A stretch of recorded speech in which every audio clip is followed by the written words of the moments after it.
Today we've taken a road trip to go and see Mel Sparkles, who is building her own tiny house, so that I could ask her lots of questions.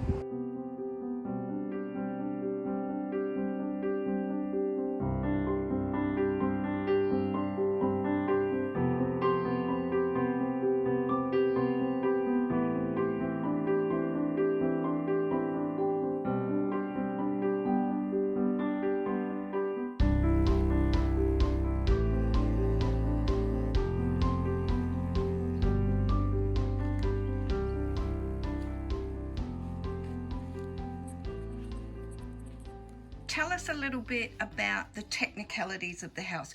Its length, its width, what its frame is, insulation, cladding, you know, all that kind of thing. So it's 6 metres long by 2.4 wide and 4.3 high. So it's within, you know, dimensions of the tiny house. Yep. But it's longer at the top, isn't it?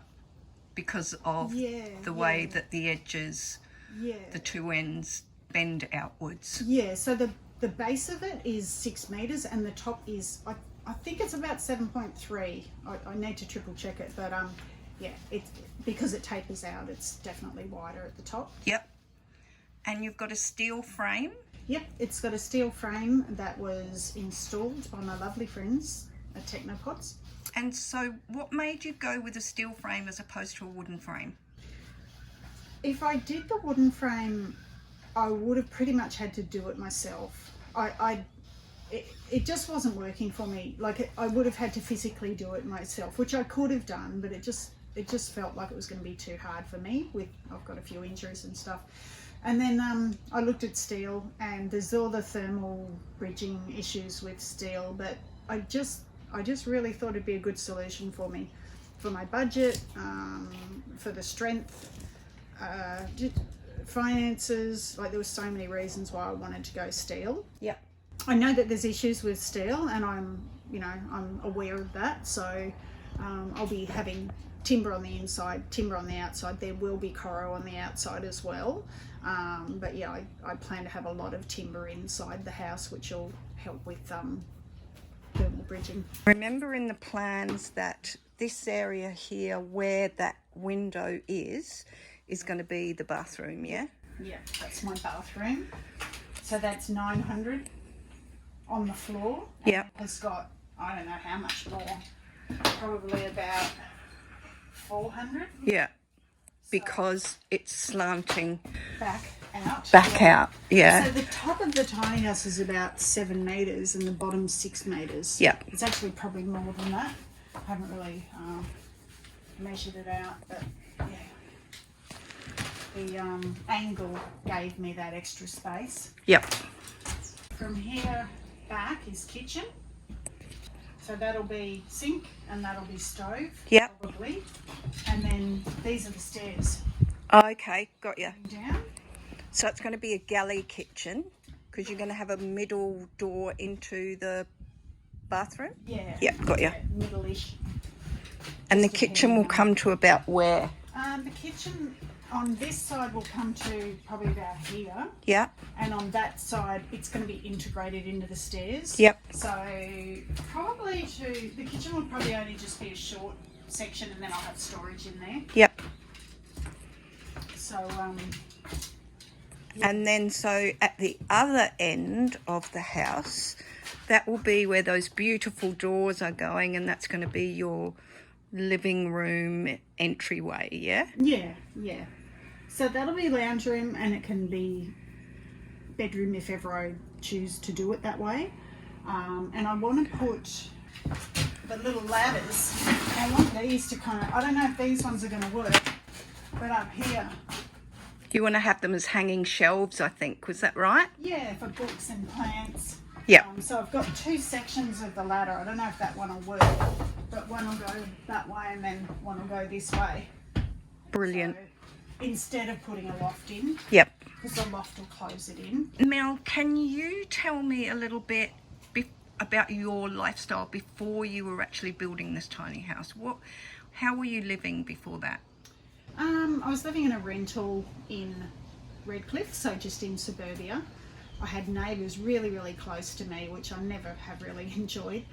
And I just found it just was a waste of space. It was expensive, and I was working non-stop to pay the rent, and yeah, it was just a rat on a wheel, basically. Can you tell me a little bit about what motivated you to go towards a tiny? Because you could have had lots of different options, I guess. So what made you think about a tiny house? Oh, I don't think I really have many other thoughts. I've always lived tiny, like I've always lived in small environments. I just feel it just feels right for me. What motivated you to build it yourself? What was your thoughts behind that? Oh, gee, it's kind of like I've never not wanted to build my own home. Like it's kind of a primitive thing that you have to honour, you know. And now that I'm doing it, and I've had people, tradesmen, not being able to turn up, and you know, because they've got work elsewhere or whatever, and I kind of get excited. I'm like, oh, I have to do it myself, and I get all resentful and cranky, but secretly I'm really enjoying it. Yeah. So for you, it's not solely motivated by money necessarily, but also because you want to get your hands dirty, you want to be involved in the build of this because it's your baby. Yeah, well, I've created it, and it's my design. I've engineered it, you know, every aspect of it. Yeah. So it's important for me to build it. Yeah. So yeah, I just can't imagine having someone build it for me. So Mel, can you tell me a little bit about some of the challenges that you've had? Not knowing how to construct a roof. that was just so bad, because I didn't really understand the order of building.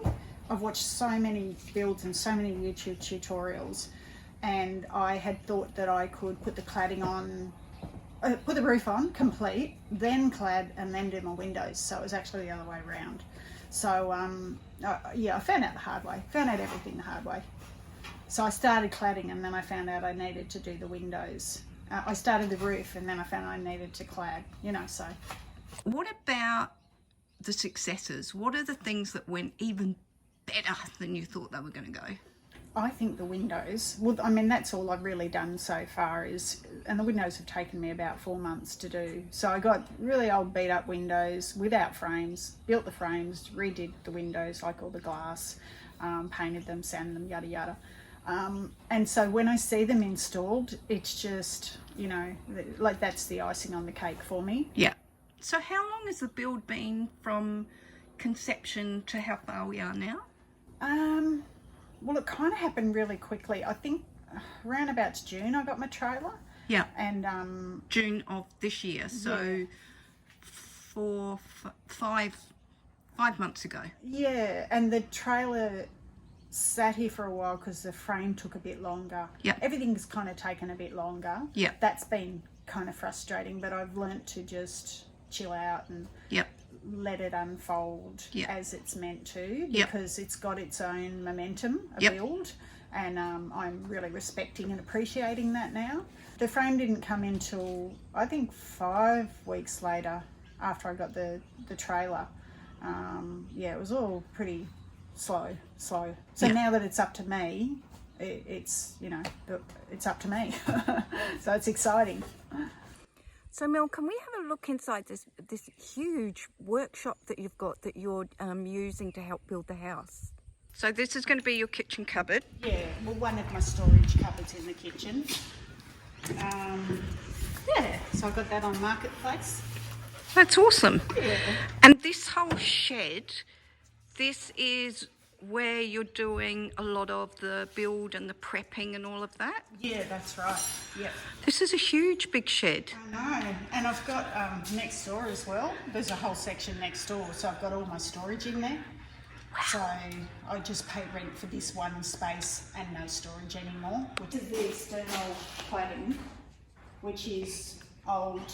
It's been sitting under someone's house for a couple of years. It's actually new, but just unused. Oh, okay. And what sort of wood is it? It's a mixed hardwoods. So Oh yeah, and there's been mice here by the look of things. A big mouse. Oh yes. So I've got to take this out. I'll probably do it with Savo and start cleaning it up. It's going to be 3/4 Coro. Yeah. And then 1/4 timber cladding. So this is going to be your contrast highlight bit. Yeah. Yeah? Yeah. Do you think that, for the want of a better phrase, ordinary builders really understand the complexities of tiny house building? Probably not, but the guys that I've spoken to are tiny house builders, and like everyone's got a different way of doing things, and I'm really respectful of that. So I've just taken a little bit of that info, a little bit of this info, and then my own common sense. Yeah. And tried to get the best solution. And then while you're actually doing the job, you can do tweaks as you need to. Yeah. If like I've put my window frames in, and when I put the windows in, if they're uneven or crooked, I'll work that out then. So Mel, where Lulu is sitting at the front door, I can see there's an extra bit of wood there.